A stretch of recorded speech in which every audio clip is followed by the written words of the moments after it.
what other things, what are the questions I'm not asking? Questions you're not asking. Ooh, that's a good question. Yeah. So when you Maybe. go and you look at this stuff, right? Yeah. So you have the same things that a lot Yeah. of your tools have. Like you'll have certain scores, you'll have things like that. Like I guess they're like keyword difficulty scores and things like that.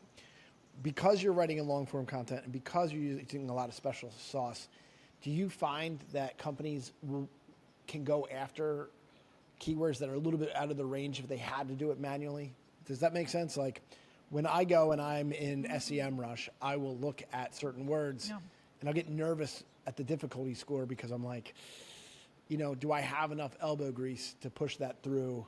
Am I going to need some backlinks to push that through or whatever it is? And so I get intimidated and I choose a keyword that might be a little less powerful just because I don't want to dump 10 hours in and get it wrong. Yes. Yeah.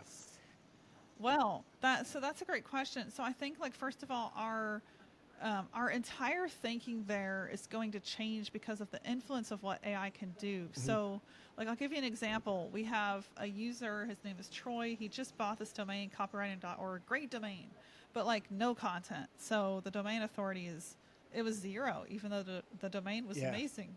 So content is what creates domain authority. It's what creates that competing factor. Whenever you go and you look at keywords and you see like that difficulty score of 75, well, you need, just like you said, content and backlinks. Like if I'm looking at content marketing that has 103,000 monthly searches, but the ranking difficulty is 76 out of 100, that's really hard. Yep. So to compete, I need a website that's built up with, I would say, hundreds of content pieces, if not over 1,000. So in the past, that used to be really intimidating. We used to think, oh, like just what you were saying, hub and spoke. I've got my topics, but I haven't finished that topic set over there, and I haven't finished this over here. AI can totally change that, and that's what this tool was built to do, is help you create content at scale 10 times faster than you ever could have. So back to this user, Troy, at copywriting.org, what he did was he gave this tool to his SEO person, one person, and he said, get me a 20 to 80% domain growth every single month. And that SEO person was able to do that. They went from 0 to 20 and then 40 DA because they were pumping out 70 articles a month with this tool. So because of AI, you can really, I think differently about the approach overall that you have. Even if you have this brand new site like Troy did, and it's like, oh, I can't even compete with this number. Well, what if in 2 months you had 150 content pieces created from all these clusters, and then you had this massive traffic generator and you could compete? So that's like the new way to think. And it's kind of hard, like for me especially, it was hard to wrap my mind around. I don't any longer need to open that empty Word doc. I can open AI instead and have it write all my baseline content.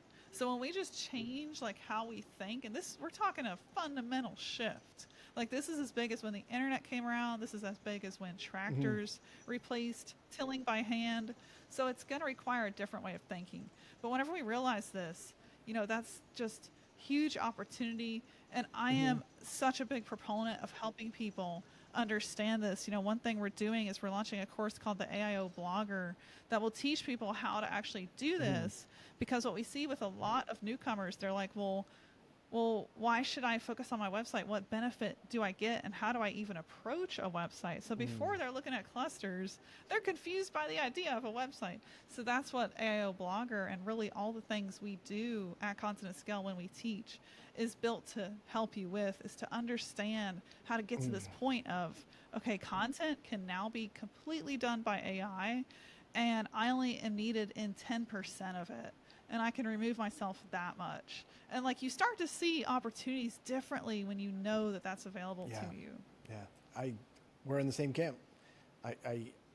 I'm starting to see this in multiple different things. I think that AI writing is just one of them. I think you're going to start to see this in a number of different camps. And so I think that the way you have it literally written at scale is the way.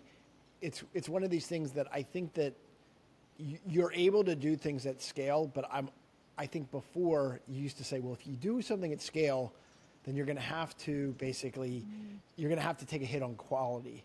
And what I'm finding is that AI is allowing you to sort of have your cake and eat it too. You're doing things at, you know what I mean? You're Yes. able to do it at Well a said. whole lot faster speed. And if you marry that with some human intuition, you know, like the craft model, you can do this. You know, it's kind of a brave new world, right? Yes, it is. I just love how you said that. Like you can have your cake and eat it too. We're in those Yeah. days, and that's what people don't see, which is why they need to hear your podcast. Ah. This is a little bit of a harder question. This is what I wrestle with just as a company. You know, about 40% of our special sauce is SEO. But like one of the things that I'm a little bit worried about is what Google's rolling out with SGE. Are you familiar with SGE? And Yes, I the reality am. is Played that we around with it we too just much. don't know. You know what I mean?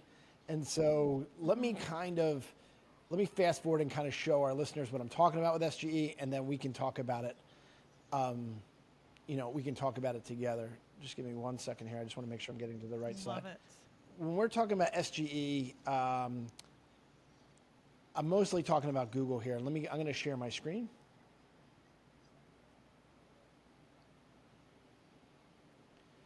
So this is kind of like what the new first page of Google is going to look like.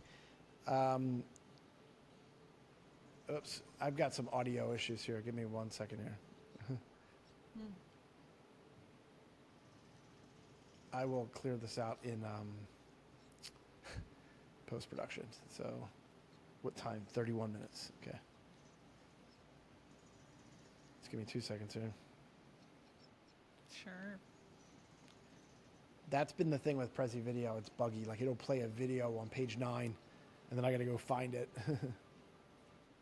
Oh no. Yep. Oh, that's a pain.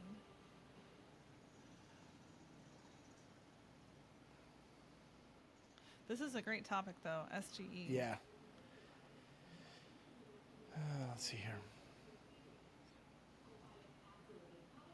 Almost there. Oops.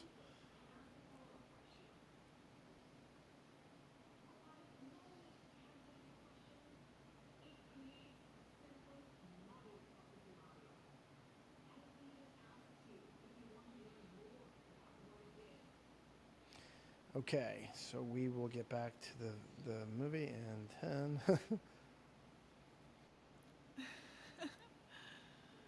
This is probably one of the bigger fails I've had. So give me 1 second. That's great. You got good editing. Yeah, yeah. So 31-minute mark. All right, so we're going to be back on in 5, 4, 3, 2, 1. Okay, so this right here is SGE. You can find this at labs.google.com. If you can't do it with a corporate email address right now, so I'm mostly doing this experiment with a personal email address.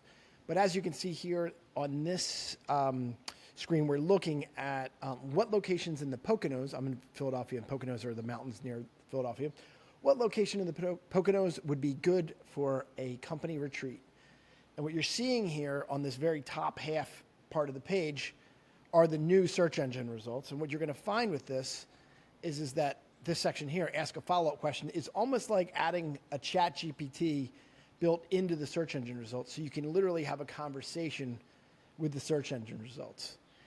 I believe that you're going to see these top 3 results over here. I believe that it's just a matter of time before they add 6, because I think that they're going to need to put some organic results and some ads.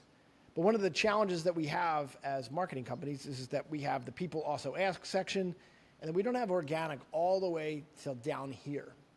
Now, what I'm seeing, though, in some of the early reports is that just like how we doom scrolled past ads, I don't think that people are going to like the idea of moving their cheese. If you know the expression, who moved my cheese?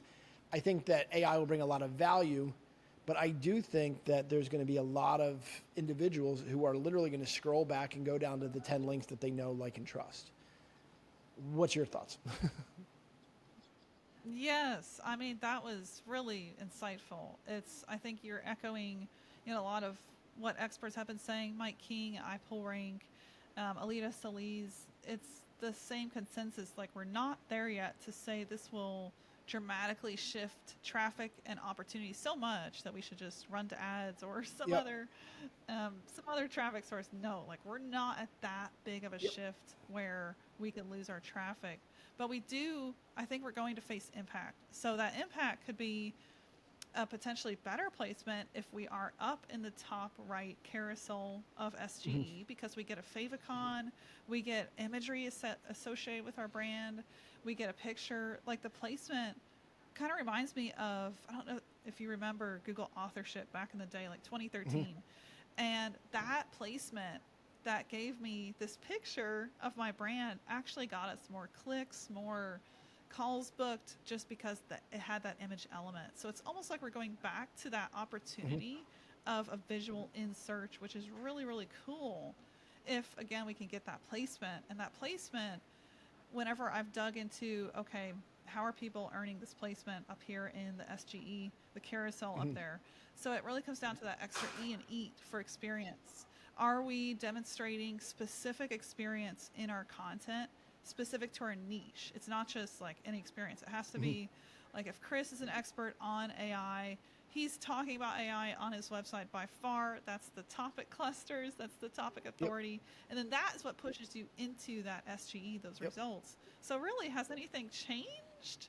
Not necessarily. We got to still create content and get links. I think my guess is that it's making a little bit of, it used to be if you were on the first page of Google, you could win. And I'm finding it's like if you're on the top half of the first page of Google. You know what I mean? And so that's sort of, it's a little bit more of a winner take all model. I think the big winner here is obviously Google. But every time that you ask a secondary question or a more precise question, it's going to change those 6 results on the right-hand side. It doesn't just stick with those same 6 results. And so I think that the companies that commit to content marketing, commit to SEO, like I think that it makes it look like, oh, you only get one bite of the apple and you better be one of those 3. Well, the next time they qualify again, there's another 3 and another 3. So if you get the right message to the right client at the right time, if you're precise about your content, if you understand how to convey your message in a detailed way that actually solves real problems and real answers, if Google's AI is strong, it is going to find you, you know. And I think that, because it's AI driven, the people that are in the game with AI that are scared to death of AI, it's like, not only is it going to take our jobs, it's also going to take our rankings, it's going to take everything we do. And I'm just like, well, you're going to either have to adapt or die. But I can tell you this, people are not going to stop going to Google to find questions and answers. It's just going to be different. Yes. So, well said. I can't disagree with any of that. Yeah. And our premise with Content and Scales Technology is to help you scale to get to that point where you're building that topical authority just way faster because you have AI now. Yeah. So I can't see a way to lose here. Yeah. You have AI. Yes, it's in search, but you can use it to get in search 10 times faster than what was previously possible. I think that that's going to be a big factor that we have to kind of look at is like, I think that you're going to have players that actually get scared and they leave the SEO game, and I think it's actually going to open up lanes on the highway. Love that. I mean, I completely agree. I mean, I've seen this.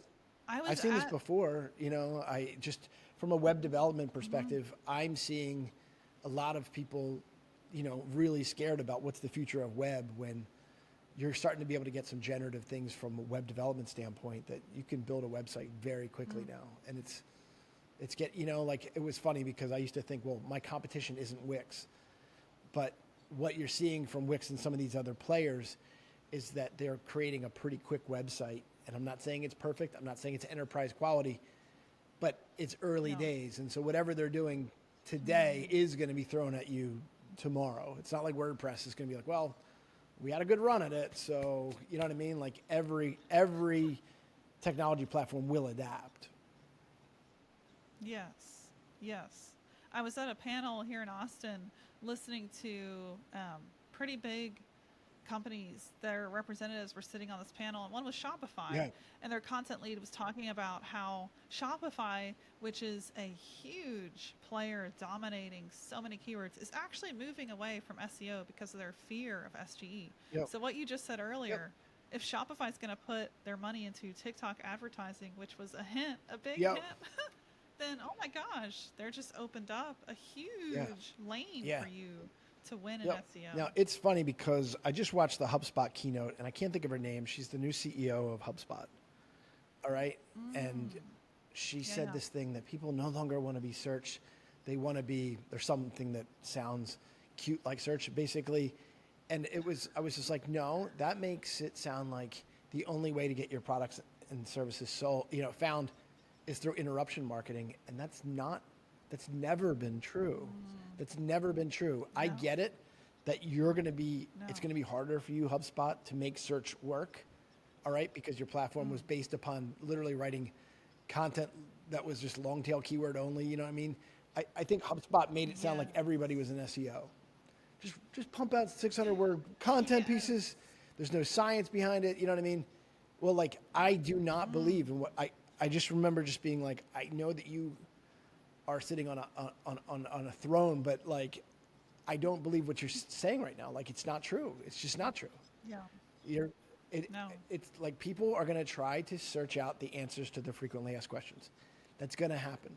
They're not going to wait and hope that those questions basically land in their feed. That's not going to happen. You know, No. if you get interrupted, great. But to think that that's how we as marketers have to basically just throw our hands up and say, that's how it's going to work. I'm like, no, that's not And going to if work. you look at the data, it's like more people are actually researching their choices. Yeah. I think it's like over half of consumers now, it's nearing, I know it passed 50%. They're reading 3 to 5 content pieces before they even want to talk to our sales team. Like, has that changed? No, humans are still humans. They're going to read and research, if not even more, because trust shifted so much in 2020.